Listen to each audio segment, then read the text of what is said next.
Finalizamos la semana en su espacio 8 en punto. Carlos Monterrosa les saluda y vamos a dedicar esta hora de análisis hablando de la migración y la movilidad humana. En esta primera parte del programa le damos la más cordial bienvenida a César Ríos, director ejecutivo del INSAMI, y a Luz López. Ella es investigadora del Centro de Leyes de la Pobreza del Sur en los Estados Unidos. Buenas noches, Luz, bienvenida. Qué gusto que nos acompañe nuevamente. Buenas noches, el gusto es mío. Es un honor. Gracias por estar con nosotros. César, bienvenido también. Qué gusto que esté con nosotros. Buenas noches. Muchas gracias de verlo, Luz. Qué bueno verte y verte activa en estos temas últimamente. Así es que con mucho gusto, aquí estamos. Gracias por tomar la invitación y bueno, empecemos directamente con el análisis. Creo que un aspecto relevante, siempre que este tema lo ponemos a disposición de nuestra audiencia y vale la pena iniciar con ello, Luz, es si nos ponemos un poco en perspectiva en qué contexto nos encontramos respecto a las condiciones migratorias de la población centroamericana hacia el norte, es decir, México, Estados Unidos. Han pasado muchos sucesos, se ha hablado del título 42 y al final la administración Biden la va a dejar de aplicar o no, las acciones de los jueces en diversos estados de los Estados Unidos, sobre todo aquellos en zonas fronterizas que están restringiendo más las medidas hacia la población migratoria, en fin. Pero si lo vemos a estas alturas del año 2022, que ya vamos entrando al segundo semestre, ¿cómo podríamos calificar o qué elementos podríamos calificar como los que marcan este momento actual, esta coyuntura alrededor de los derechos de la población migrante? Pues gracias otra vez por la invitación, Carlos. Yo diría que estamos en un momento muy difícil. Recientemente, hace como 2 semanas, recibimos una decisión, un fallo de una corte, de la Corte Suprema principal de Estados Unidos, básicamente quitándole al presidente Biden el poder y la oportunidad de levantar, ¿no? de hacer que el título 42, de revocarlo, para que ya no se pare, que ya no haya un paro en la frontera de México-Estados Unidos al flujo de inmigrantes que buscan asilo en Estados Unidos. El presidente Biden había declarado que este mayo su administración se iban a retornar al proceso anterior y que ya no habría aplicación del título 42. Eso hubiera causado a principios de mayo que los inmigrantes que han estado esperando o que siguen llegando a la frontera de México-Estados Unidos, finalmente hubieran podido pues aplicar por asilo y entrar a territorio estadounidense.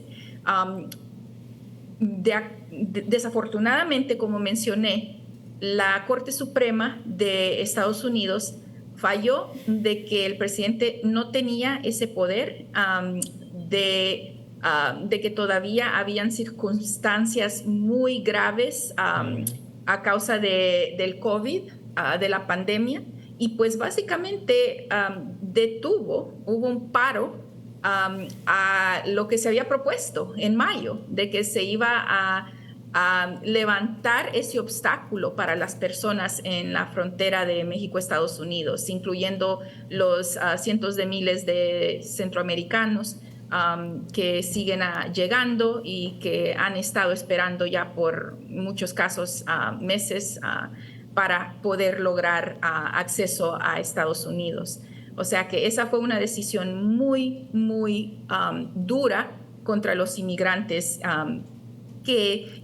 contra los inmigrantes que están tratando de recibir asilo en Estados Unidos.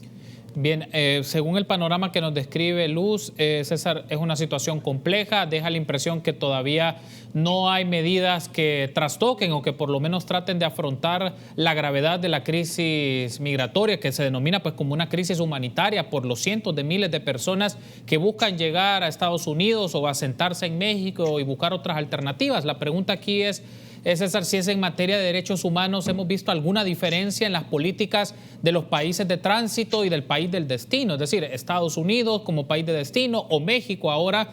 ¿Y qué pasa con las acciones de los gobiernos como guatemalteco, hondureño, salvadoreño?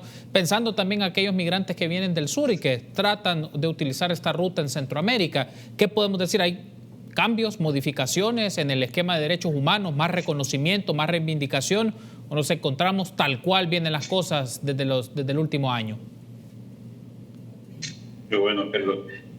Mira, Luz, yo no sé si vas a estar de acuerdo conmigo con lo que voy a decir, pero para mí esa administración Biden está llena de contradicciones en el tema migratorio. ¿Cómo es posible que mantenga vigente una acción que surge en medio de la pandemia por protección de salud? Ya, el título ya no tiene sentido de que esté funcionando. ¿Y cómo podemos explicar que los empresarios en Estados Unidos están demandando mano de obra migrante y la frontera está cerrando radicalmente eso y no provee y no tiene la creatividad para atender a esta población migrante en la frontera, para proveer a la economía y a los empresarios que están necesitando mano de obra en este momento? Y por otra parte, mira, tanta la promesa de reforma migratoria, promesa para legalizar a 11,000 migrantes indocumentados que están en Estados Unidos, 11 millones de indocumentados, y no lo ha hecho. Entonces, mira, podemos abordarlo, Carlos, como tú dices, bajo derechos humanos, sí. Podemos abordarlo también bajo poca comprensión de las realidades de nuestros países. Yo siento, mira, que hay una poca comprensión de analizar la nueva realidad migratoria post-pandemia, ya, que te coloca una situación muy clara. Y ya no podemos hablar, por ejemplo, en nuestros países, que la migración está provocada por aspectos estructurales propios y únicos en nuestros países. Ya tenemos factores externos, ya el aumento de la gasolina no es responsabilidad de nuestra estructura económica, la inflación mundial no es culpa de nuestra estructura económica, la alza de los intereses en Estados Unidos no es culpa de nuestra estructura política en nuestros países, pero sin embargo esas tres cosas que te acabo de decir están en este momento empujando la migración. Hay alza en los artículos de primera necesidad y alza en todo, y ahí va. Entonces yo creo que hay una poca comprensión de la administración Biden de esta nueva realidad migratoria en nuestra región. Bien, César menciona un aspecto que creo que es relevante seguirlo discutiendo o analizando, Luz. Por ejemplo, ¿podríamos entender ahora las manifestaciones, como menciona César, del flujo migratorio dado por COVID y otros sucesos internacionales como los principales factores que lo potencian, o siempre hay que tener en consideración las variables de carácter endógeno que marcan a los países, sus condiciones de seguridad, sus condiciones políticas, sus condiciones económicas? Es decir, hay que considerarlo como un equilibrio entre estas variables internas y externas, o ahora las variables externas son las que pesan más, o los fenómenos que se dan a nivel mundial pesan más para que las personas decidan moverse o buscar oportunidades de vida en otros países y no en el de origen. Bueno, para mí, si me permite responder la pregunta de César, la pregunta que me hizo César, yo estoy de acuerdo que la administración de Biden pudiera y puede hacer mucho más para las personas inmigrantes, para nuestros migrantes en Estados Unidos, pero también hay que reconocer de que en este país el presidente no puede tomar acciones unilaterales. Y aunque él la administración de Biden trató de eliminar la aplicación del título 42, fue la Corte Suprema que presentemente es una corte muy conservadora, muy anti-inmigrante, y que la mayoría de esos jueces en la corte fueron nominados por personas del Partido Republicano, por presidentes republicanos, y esos jueces, 6 de los 9 jueces fueron nominados por presidentes republicanos. han demostrado actitudes en sus fallos que son muy anti-inmigrantes, anti-derechos humanos. Y pues solo se debe ver lo que ha pasado recientemente con la decisión del aborto. En términos de cambios, si han cambiado las condiciones que empujan el flujo de los migrantes de Centroamérica a Estados Unidos, yo creo que el COVID, obviamente, estamos en una etapa cuando está recediendo, aunque todavía vivimos en esta situación de pandemia, parece que hemos pasado lo peor, ya que gobiernos como el salvadoreño han tomado muchos pasos y acciones para vacunar a sus poblaciones, etc. Pero todavía existen factores, como dice usted, Carlos, endógenos, la pobreza, la necesidad a causa de factores como la guerra en Ucrania, la guerra de Rusia contra Ucrania, que han causado y que van a seguir causando un empeoramiento de la economía mundial. Van a haber, se espera que hayan faltas de comida, de granos, y pues que los precios como el de la gasolina se sigan alzando. Y todos estos factores obviamente contribuyen a la necesidad desesperada de miles de personas de El Salvador y otras partes de Centroamérica a buscar una mejor vida en Estados Unidos. Todavía existe ese ideal de que al llegar acá van a haber oportunidades económicas mayores que en la de nuestros países. Y pues eso existe. Lo que me preocupa personalmente y profesionalmente, ya que yo ejerzo el derecho migratorio acá, es que estamos en una etapa en este país, en Estados Unidos, de mucha división política, y eso ha causado que hayan oportunidades para grupos, para personajes xenófobos, antimigrantes, que tengan pues más oportunidad, ¿no?, de expresar sus sentimientos. Y yo temo de que si en noviembre el partido de Biden, los demócratas, no tomen un control más grande del Senado y de la Casa de Representantes, vamos a estar como inmigrantes y como personas que apoyamos a los inmigrantes, vamos a estar en un momento todavía más difícil de lo que vemos ahora. Antes de hacer la pausa, retomo este elemento que menciona Luz, César. También, ¿qué tanto hay que poner en su justa dimensión situaciones más de la política estadounidense en el margen de maniobra que puede tener el presidente Biden? Por ejemplo, ¿qué tanto margen de acción tiene a nivel de acciones ejecutivas o en su relación con el Congreso cuando se habla de reformas integrales o por lo menos medidas para grupos que ya tienen años en los Estados Unidos, de latinoamericanos o centroamericanos, para trabajar en favor de ellos, o medidas de derechos humanos para las personas en la frontera? Lo voy a plantear así, porque Luz también pone sobre la mesa algo que es interesante. ¿Qué pasaría si hay un recambio político en el Senado, en la Cámara de los Representantes, si hay un cambio hacia fuerzas más regresivas o que son conocidas por discursos antimigratorios? Digamos, también eso puede ser contraproducente para políticas o medidas hacia los grupos que defienden los derechos de los migrantes en Estados Unidos. Mira, Carlos, ya vamos a entrar en un periodo electoral en Estados Unidos. O sea que lo que no se hizo hasta hoy, a partir de ahora para adelante, vamos a tener ya un ambiente, un entorno político partidario lleno de muchos intereses. Recordémonos que hay cosas que no logró el presidente Biden y que nosotros, América Latina y la población migrante en Estados Unidos, tenía mucha esperanza, porque el ajedrez político interno favorecía al Partido Demócrata. Pero hemos observado que hay partidarios demócratas que tampoco apoyaron las propuestas del presidente Biden. O sea, mira, a partir de hoy ya es otro ambiente en Estados Unidos. Ahora vamos a Te pongo sobre la mesa valoraciones. ¿A quién le puedo creer más? Aquel candidato que nos prometió tanto reformas, derechos humanos, política migratoria, o al otro que inició su periodo insultando a los migrantes y entonces el otro fue claro y sincero con la población y el otro fue lleno de promesas para toda la población. Tengo que hacer una pausa, pero al regresar seguimos abordando el tema de las migraciones y la movilidad humana y veamos ahora desde la perspectiva regional.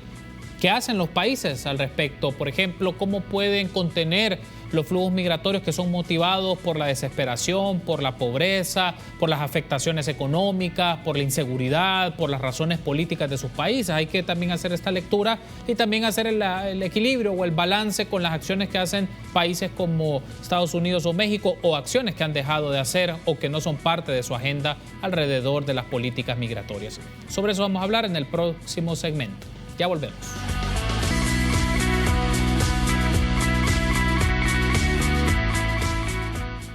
De mujer a mujer se renueva, nueva imagen, nuevas secciones y un rostro fresco. Dos mujeres con personalidades diferentes, pero juntas en un programa que aborda secciones de salud, familia, belleza, leyes, migración. Para calificar, usted necesita demostrarle al oficial la intención del viaje, por qué quiere ir, a dónde quién va a ir, la legalidad de la persona que va a visitar. Espectáculos en deportes, rutinas de ejercicios, clima, tráfico y otras más dirigidas a la mujer en un sentido práctico para que conozca los cambios en los que está inmersa. Acompáñanos de lunes a viernes de 7:30 a 10 de la mañana junto a Verónica Guerrero y Mónica Linares por señal abierta, 7 en cable y a través de las redes sociales. De mujer a mujer.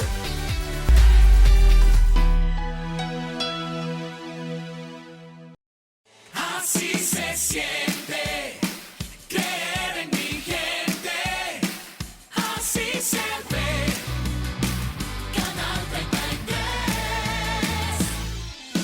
Siempre credibilidad, entretenimiento, diversión de verdad. Así se siente positivamente. Canal 33. Así se siente, se escucha y se ve.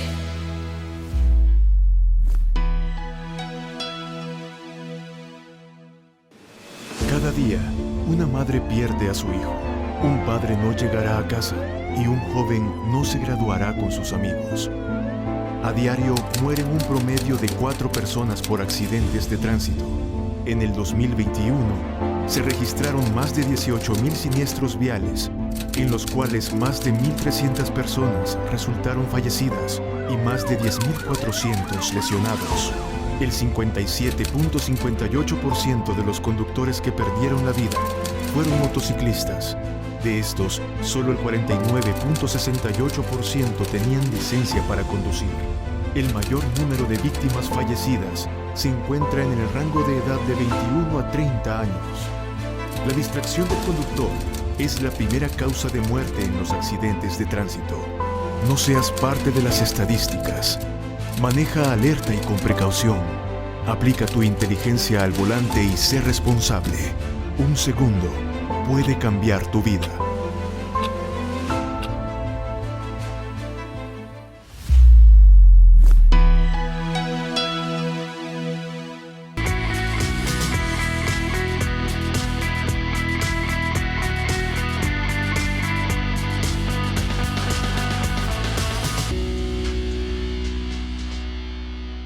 Estamos platicando esta noche del viernes 29 de julio sobre migración y movilidad humana. Nos acompañan en esta primera parte del programa César Ríos y Luz López. Luz, un aspecto que también es relevante poner en discusión, y César lo mencionaba en su última intervención, para entender cómo es la dinámica de la política de los Estados Unidos sobre diversos temas, pero este que nos atañe es migración, hay que entender que los partidos tanto demócrata y republicano no son homogéneos, es decir, toda la gente que está ahí no piensa igual, hay bandos, unos más progresistas, unos más extremos, unos más centristas, en fin, pero el escenario es este.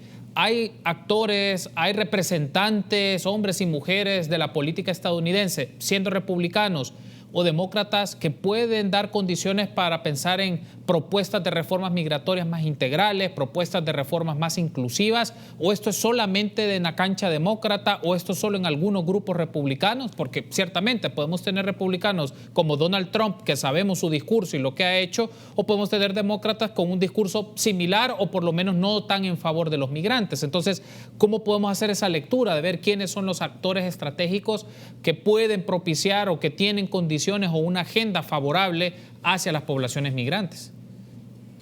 Una pregunta excelente, Carlos. Desafortunadamente, los últimos 6 años, el Partido Republicano se ha convertido en un partido prácticamente anti-inmigrante. Anteriormente de la elección de Trump, habían varias figuras republicanas muy importantes como John McCain, e inclusive la familia Bush, los 2 presidentes, el papá e hijo Bush, que apoyaban e incluso lucharon porque hubiera reformas migratorias, no del tanto como la hubo en 1987, que fue la última reforma migratoria comprensiva, pero luchaban por tratar de trabajar, de colaborar con los demócratas y brindarles mejores oportunidades a los inmigrantes en Estados Unidos. Desde la elección de Trump, el Partido Republicano prácticamente unánimemente se ha opuesto a cualquier medida, a cualquier ley, a cualquier propuesta demócrata para otorgar oportunidades o reforma migratoria a los millones de personas, a las millones, de personas que se encuentran viviendo en este país. Incluso a principios de este año, el Partido Demócrata, el Congreso, que es ahora presentemente todavía a control en manos de los demócratas, adoptó una ley que hubiera brindado reforma migratoria y les hubiera otorgado a 11 millones, como mencionó César, de personas indocumentadas en Estados Unidos la oportunidad de normalizar su estatus migratorio. ¿Cuántos republicanos apoyaron este plan a nivel de la Cámara de Representantes? 0. ¿Cuántos senadores apoyaron este plan? 0. Entonces, el Partido Demócrata, sin duda, presentemente es el único partido, y no lo digo yo porque yo creo que son un partido que unánimemente, ¿verdad?, que todos apoyen a los inmigrantes, porque existen demócratas también de que quienes no nos apoyan, pero los datos son claros.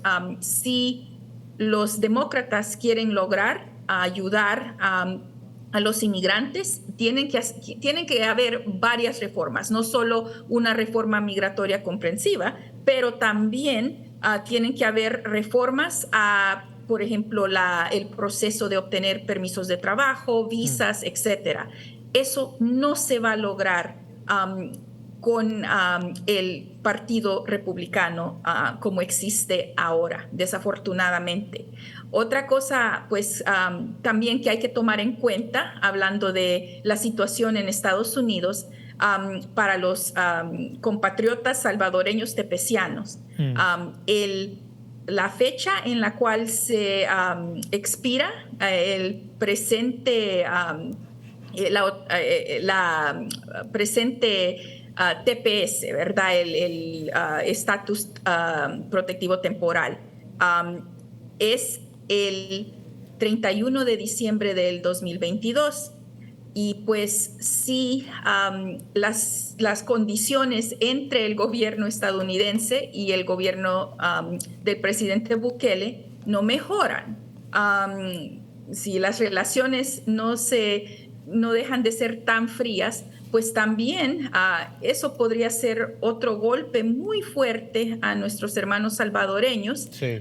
Si se perdiera, ¿no?, esa protección a través del TPS Y pues ese es otro asunto que estamos observando de una manera, pues lo estamos siguiendo pues y viendo cómo se desarrolla el asunto.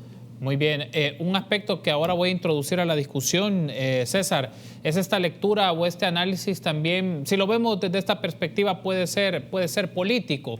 ¿Qué me suena del presidente Bukele? Pues hace señalamientos y menciona que su relación con la actual administración del gobierno en los Estados Unidos no es favorable con la administración Biden. Muestra es lo que ya se conoce en las cuentas de tweets, lo que dice el presidente de la República, diputados, diputadas, en fin. Pero el tema es deja la impresión que la expectativa es que cambie en el 2024 a una versión, a un gobierno republicano o de un candidato republicano. La pregunta es aquí, César, en el análisis es, ¿ofrece garantías si llegase un candidato republicano de que se puede fortalecer medidas en materia migratoria? O si llega alguien con el estilo similar a Donald Trump, o si no es el mismo Donald Trump, digamos, puede ser juego suma cero. Va a perder nuevamente las administraciones centroamericanas y la de El Salvador, pensando que con los republicanos se pueden llevar mejor que con los actuales demócratas. Mira, Carlos, has combinado una serie de elementos en tu pregunta que amerita verlos uno por uno, ¿no? Primero, el aspecto político de la relación. Esto es, mira, tú haces un diagnóstico en la calle de El Salvador y le preguntas a toda la población cómo quieren ver las relaciones de El Salvador con Estados Unidos y todos están pidiendo y rogando que las relaciones sean óptimas, porque casi la mitad de nuestra población vive en Estados Unidos. Hay una dependencia que hemos ido cultivando año con año y esa es una relación real, social, familiar, pero hay una relación diplomática.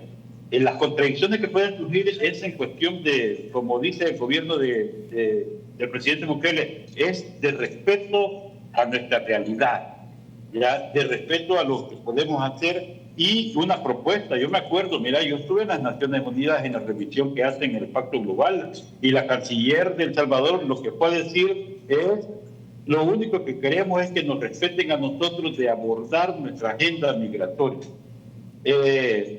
Luego vimos la Cumbre de las Américas en California y mira, llena deja mucho que pensar. Honduras con un discurso, Guatemala con un discurso, El Salvador con otro discurso, y ahora lo que estamos observando es unas relaciones fortalecidas de Estados Unidos con Honduras.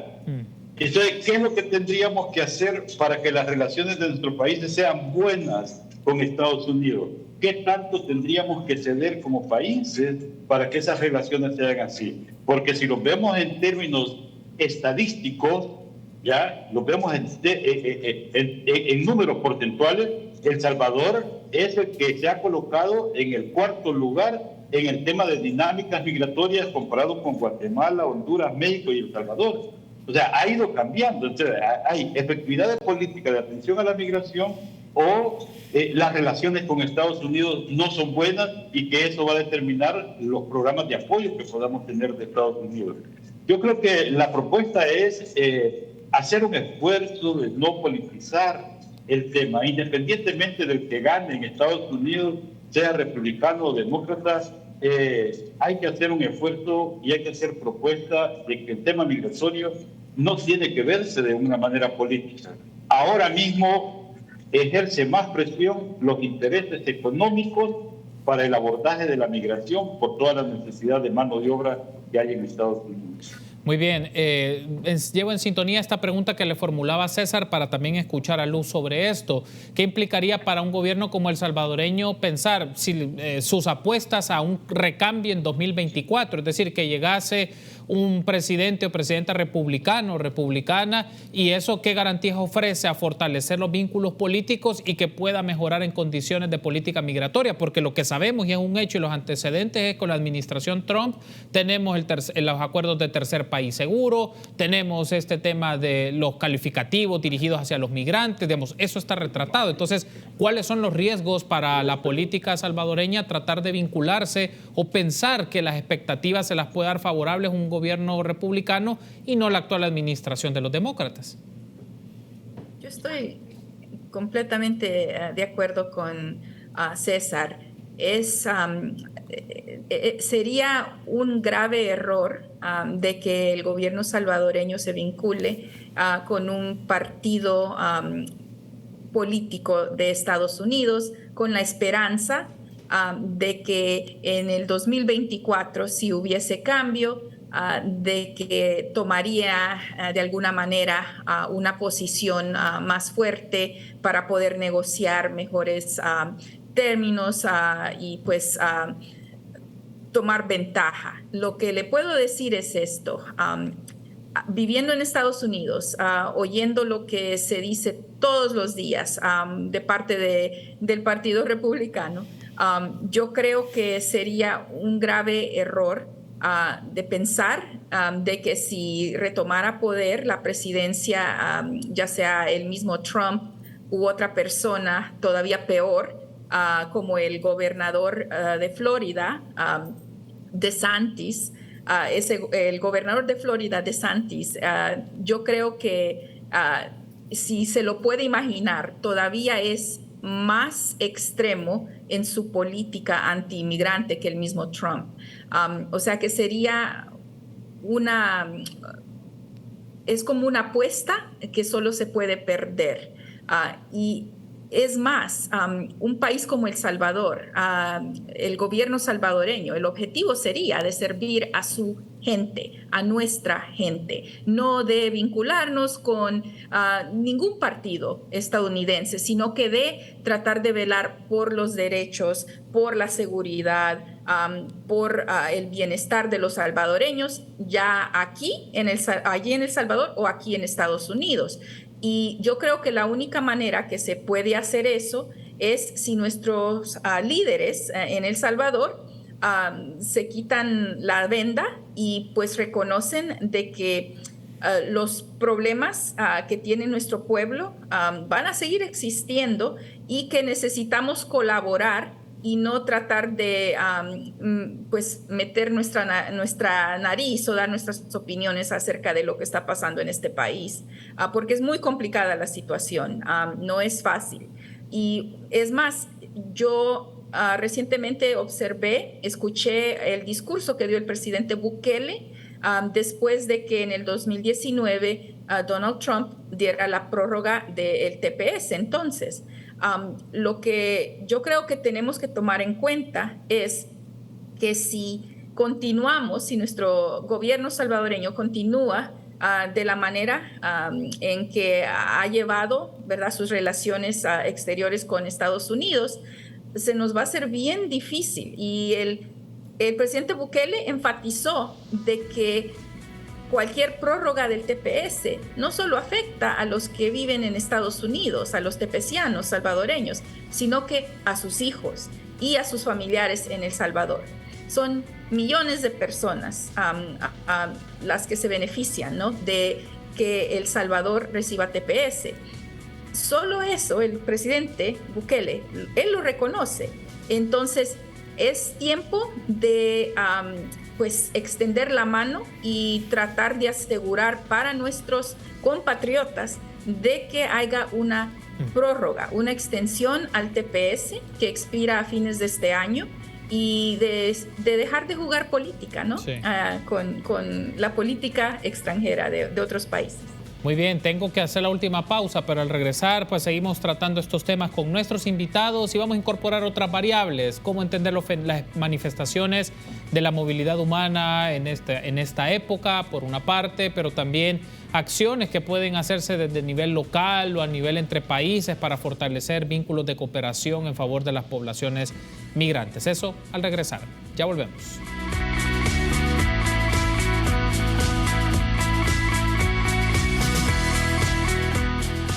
De mujer a mujer se renueva, nueva imagen, nuevas secciones y un rostro fresco. Dos mujeres con personalidades diferentes, pero juntas en un programa que aborda secciones de salud, familia, belleza, leyes, migración. Para calificar, usted necesita demostrarle al oficial la intención del viaje, por qué quiere ir, a dónde quién va a ir, la legalidad de la persona que va a visitar. Espectáculos en deportes, rutinas de ejercicios, clima, tráfico y otras más dirigidas a la mujer en un sentido práctico para que conozca los cambios en los que está inmersa. Acompáñanos de lunes a viernes de 7:30 a 10 de la mañana junto a Verónica Guerrero y Mónica Linares por señal abierta, 7 en cable y a través de las redes sociales. De mujer a mujer.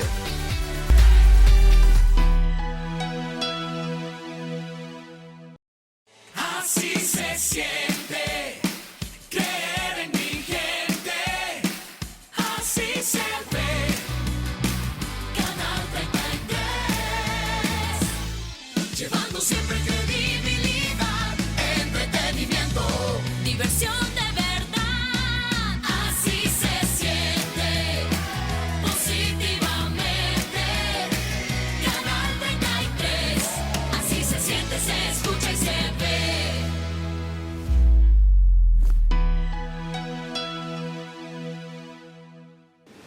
Cada día, una madre pierde a su hijo, un padre no llegará a casa y un joven no se graduará con sus amigos. A diario mueren un promedio de 4 personas por accidentes de tránsito. En el 2021 se registraron más de 18,000 siniestros viales, en los cuales más de 1,300 personas resultaron fallecidas y más de 10,400 lesionados. El 57.58% de los conductores que perdieron la vida fueron motociclistas. De estos, solo el 49.68% tenían licencia para conducir.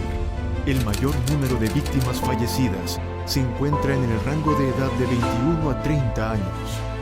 La distracción del conductor es la primera causa de muerte en los accidentes de tránsito. No seas parte de las estadísticas. Maneja alerta y con precaución. Aplica tu inteligencia al volante y sé responsable. Un segundo puede cambiar tu vida.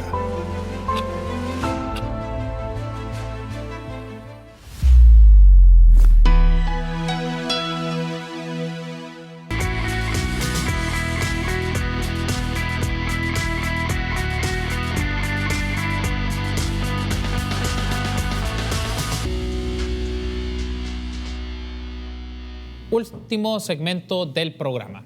En esta ocasión, este viernes 29 de julio, estamos platicando con César Ríos, director ejecutivo de INSAMI, y con Luz López, investigadora del Centro de Leyes de la Pobreza del Sur en los Estados Unidos. Hablamos de la migración y la movilidad humana. Ahora quiero incorporar otra variable para el análisis, César. Pensemos un poco en las apuestas hacia las estrategias hacia la migración, me refiero, que hacen los gobiernos. Por ejemplo, una de las manifestaciones más claras de los gobiernos, no solo el salvadoreño, sino en Guatemala y en Honduras, es las visas de trabajo temporal. El tema es este, César, esta medida, ¿qué tanto puede ser sostenible y qué tan su nivel de cobertura? Porque sabemos que los grupos no son muy extensos y eso ocurre en los 3 países y en México también.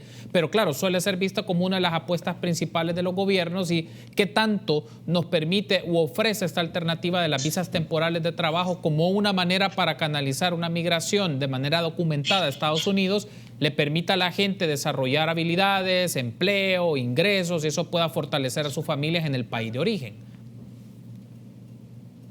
Mira, 2 cosas, Carlos. Una recomendación que hacemos de INSAME es desconcentrar el proyecto. El tema de la migración laboral no tiene que depender del Ministerio de Trabajo ni de Cancillería. Abramos a las dinámicas comunitarias para que los líderes políticos de las comunidades sean quienes gestionen a nivel mundial y tienen la capacidad. Nosotros estamos trabajando en Metapán, Candelaria de las Fronteras, Italá, y los alcaldes tienen suficiente capacidad para ir a tocar las puertas al mundo para ofrecer mano de obra con retorno. Y la segunda recomendación es que no dejemos de ver solamente el norte, dejemos de ver a Canadá y Estados Unidos y tiremos una mirada transatlántica. Europa en este momento está necesitando trabajadores agrícolas. Francia, Italia, España están demandando trabajadores agrícolas para la recolección de las cosechas. Y lo que tenemos nosotros en Chalatenango, donde han sido afectados por las últimas tormentas los productores, tenemos suficiente mano de obra para que se vayan a Europa por un año y después regresen y empiecen a agarrar dinámicas para reducir los riesgos de las migraciones irregulares. Creo que hay una oportunidad grande, hay un compromiso de las grandes naciones receptoras de migrantes de abrir sus aspectos legales para empezar a recibir trabajadores migrantes de manera regular. Creo que esto va a depender de las iniciativas de los países y de la no concentración del proyecto de migración laboral. Y por otra parte, un pedido muy especial es que así como los gobiernos se están comprometiendo en trabajar por la migración laboral ordenada, también los gobiernos deben comprometerse en la portabilidad de los derechos laborales de los que mandan, porque las experiencias que hemos vivido hasta hoy es los trabajadores migratorios que se van al mundo, cuando llegan a su lugar de destino de trabajo, empiezan a irrespetarles sus derechos sociales, les quitan los pasaportes. Yo creo que el gobierno tiene que garantizar esto y hacerse y fortalecer esta labor con la Organización Internacional del Trabajo. La OIT tiene que intervenir en este momento. Este es un aspecto relevante que menciona César y aprovecho para consultárselo, Luces. Los gobiernos, sobre todo en Centroamérica y México también, hablan de programas como de visas temporales de trabajo, personas que van a ir a dedicarse a actividades agrícolas en su mayoría, algunas van a construcción, otros rubros, y están en un periodo específico, algunos meses o quizás hasta un año. Pero el tema es, ¿esta es una alternativa viable, una alternativa que puede pensarse dentro de una dinámica más estructural hacia las migraciones? O como mencionaba también César, dejemos de ver hacia el norte, pensemos en Europa, esas también son alternativas. Lo planteo de esta manera para saber su apreciación alrededor también de las declaraciones que mencionan algunos funcionarios y lo ponen como un logro importante, lograr visas de trabajo temporal. Pues estoy de acuerdo con César de los dos puntos, ¿verdad? Que primero, estoy de acuerdo que sería muy importante y necesario para los trabajadores centroamericanos, paisanos, nicaragüenses, hondureños, guatemaltecos, que veamos hacia Europa e incluso otras partes del mundo como oportunidades laborales, ¿no? No solo existe Estados Unidos y Canadá, hay escasez de trabajadores de mano de obra en varios países de la Unión Europea, y pues eso sería si nuestro gobierno, porque sí, en esto sí no estoy de acuerdo. El gobierno de los países, los gobiernos de los países, ya sea centroamericanos o de cualquier otro país que pues exporta básicamente mano de obra, aunque sea temporal, sí tienen un papel muy importante, y ese papel es de asegurar, de defender los derechos de sus trabajadores. Si van al extranjero, ya sea por 6 meses o un año, pero por cualquier periodo. Lo importante es que la responsabilidad principal de nuestro gobierno en ese proceso es de asegurar de que nuestros trabajadores pues reciban las protecciones merecidas, ¿no? Bajo las leyes laborales del país donde ellos emigren a trabajar. Hay un espacio muy importante para la administración, por ejemplo, del presidente Bukele, ¿no? Si creemos de que los permisos temporales para trabajar, como aquí en Estados Unidos les dicen temporary work permits, ¿verdad? Permisos temporales para trabajo, pues el problema que hemos visto, desafortunadamente, es que aunque la idea es excelente, ¿no? Hay una escasez de mano de obra, tenemos en nuestros países gente que quiere trabajar, que es muy trabajadora, que busca mejorar su situación económica. Pues sí, Parece ser que tenemos un problema con su audio, Luz. Vamos a tratar de verificarlo y si puede ayudarnos a revisar. Creo que ahora le estamos escuchando. No sé si me puede escuchar bien, Luz. Sí, ya, disculpe. Ahora sí, ya se restableció. Sí, nos decía.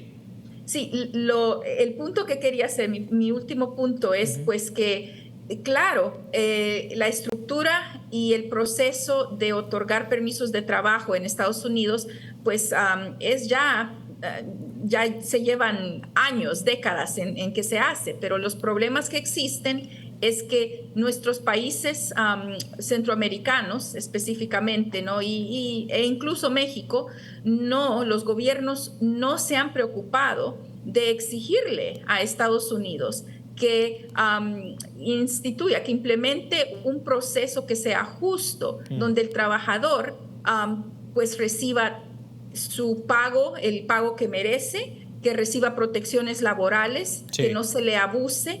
Y pues en ese asunto sí tiene que tomar carta pues los presidentes, ¿no? del extranjero, exigiendo a Estados Unidos que pues fortalezca sus leyes que protegen a estas personas que vienen, ¿no? a trabajar temporalmente. Muy bien, sobre este mismo tema, César, usted hacía mención en su primera intervención de este último bloque que hay que tener en cuenta, por ejemplo, cuál es el estado o las condiciones de las personas que se van bajo estos programas de migración laboral, las condiciones de sus derechos particularmente. Se lo consulto por experiencia de INSAMI o el seguimiento que INSAMI hace, ¿cuál ha sido la condición de estas personas? Porque lo que vemos y nos aparecían en las tomas de apoyo es fotografías, videos, ministros que saludan a las personas, pero lo que no sabemos es cómo les va cuando llegan allá, se pueden insertar bien a la dinámica social, laboral, en qué condiciones están, hay seguro médico, no hay nada. Entonces aprovecho y le pregunto sobre esto, César, por el registro que ha hecho INSAMI, ¿cuál es la condición de derechos también de la población de migrantes laborales que van por periodos específicos o periodos muy, muy concretos? Mira, hay suficientes antecedentes. Esto de la migración laboral no es nuevo. Canadá tiene una alta actividad, Estados Unidos tiene cuotas de migración laboral que ha estado dando año con año, ahora es que se ha aumentado. Y hay una observación muy particular de los derechos humanos laborales. Filipinas tiene una gran experiencia enviando sus enfermeras para Estados Unidos y en aquellos momentos, estoy hablando hace 10 años, una enfermera altamente calificada de Filipinas que podía competir con una enfermera de Estados Unidos. La de Estados Unidos gana $25 la hora y al otro que llegaba de un país migrante le pagaban $12 la hora. Entonces esas desigualdades había que garantizarlas en cuanto a sus derechos. Pero por otra parte hay un tema muy particular. Mira, este no es un problema de los gobiernos. Los gobiernos abren espacios de visas laborales y se las comunican a los países de origen de la migración. Pero entre el gobierno de destino y el gobierno de origen hay intermediarios en medio de eso. Nosotros hemos observado como INSAMI quienes que son los mayores violadores de los derechos laborales son las empresas intermediarias entre los dos gobiernos, porque de repente se firman contratos laborales no con los gobiernos, sino que con la empresa intermediaria. Y la empresa intermediaria son las que no respetan seguridad social y una serie de cosas desiguales que se puedan llevar ahí. Entonces, conociendo esta experiencia, la recomendación es que así como se están promoviendo, hay que estar vigilando estos derechos. César, hay un aspecto adicional en esta intervención que hace, porque es el primer punto que usted decía. No solo es el tema de los intermediarios y quienes violentan los derechos de la población migrante que va por visas temporales de trabajo, sino que usted decía hay que descentralizar estos programas en los liderazgos. ¿Por qué lo menciona, César? ¿Por qué debe de manejarse en liderazgos comunitarios y no que queden reducidos a la figura del Ministerio de Trabajo? Mira, en nuestros países de origen de la migración, quienes saben más y mejor de migración son los alcaldes. Los alcaldes saben quiénes se fueron hoy, a quiénes deportaron hoy, quiénes reciben remesas cómo usan las remesas familiares y por lo tanto, mira, hasta hoy el tema de las políticas migratorias de nuestros países ha estado concentrado en las cancillerías de los países y por ejemplo, con migrantes no existe una representación de los gobiernos municipales. Entonces hay eso que hay que poderlo descubrir y darle protagonismo a los alcaldes en el diseño de políticas migratorias de nuestros países y que sean ellos los que intervengan de aquí en adelante. Muy bien, entonces finalizaríamos escuchando a Luz sobre este tema. ¿Qué elementos considera usted o qué estrategias deben de pensarse los gobiernos? César habla de los gobiernos locales, las alcaldías, sobre todo en aquellos municipios donde el flujo de personas es mayor y que busca migrar o salir. La pregunta es esta, Luz. ¿Qué otro tipo de programas o políticas se deben de pensar a nivel local para efectos de evitar las migraciones forzadas por condiciones económicas, medio ambiente o cambio climático, y que los gobiernos locales puedan pensarse en otras estrategias, o si son estrategias como visas temporales laborales, puedan seleccionar a la población idónea para estos proyectos o estas alternativas? Bueno, es una pregunta excelente. Yo creo, como una inmigrante pues que tuvo, ¿verdad?, que abandonar a mi país natal, que idóneamente nunca hubiéramos emigrado a Estados Unidos si hubiera existido pues paz, ¿no? ¿Y por qué? Pues pasamos por periodos de guerra, periodos bélicos en El Salvador, como lo pasan en otros países, pues todo, yo creo que la raíz de muchos de nuestros conflictos bélicos tienen que ver con con razones socioeconómicas, ¿no? Hay una inigualdad económica y social. Hay pocas oportunidades en nuestros países para crecer económicamente y pues darle una vida mejor a nuestros seres queridos. Por eso yo creo que hay conflictos bélicos, porque la gente pues dice ya basta, se harta, ¿no? Y yo creo que si exploráramos no solo oportunidades de cómo mandar a nuestra gente afuera para que trabajara y pusiera mano a obra por 6, 7 meses con un mejor pago y regresara, sino que se explorara maneras de cómo mejorar la vida en nuestros países, cómo se puede dar mejores oportunidades a nuestros salvadoreños, a nuestros compatriotas, que muchos de ellos trabajan, consiguen pues sus licenciaturas, etcétera, pero no hay fuentes de trabajo. ¿Qué es lo que podemos hacer en El Salvador para crear más fuentes de trabajo, más oportunidades económicas, para pues ayudar a nuestras personas retiradas? El gobierno salvadoreño tiene esas responsabilidades, ¿no? No solo tratar de resolver el problema haciendo acuerdos con otros países para exportar la mano de obra, sino que cuáles son los problemas que causan la pobreza y que empujan a las personas a tratar de emigrar. Yo creo que eso es lo más relevante y pues quién sabe, ¿no? Cómo se podría empezar a resolver eso. Muy bien, quiero darle las gracias a Luz López, investigadora del Centro de Leyes de la Pobreza del Sur en los Estados Unidos, por haber estado con nosotros, y a César Ríos, director ejecutivo del INSAMI. Gracias, Luz, por habernos acompañado, muy amable. Gracias a ustedes, un placer, gusto de verlos a los dos. Gracias, igualmente. César, gracias por su tiempo también. Muchas gracias, un fuerte abrazo, Luz. Espero verte pronto en los escenarios de las migraciones. Así que hasta pronto. La lucha sigue. Gracias por haber estado. Un gusto, César. Un saludo también a Luz y a César por habernos acompañado en este programa. Una mención importante desde finalizar el programa.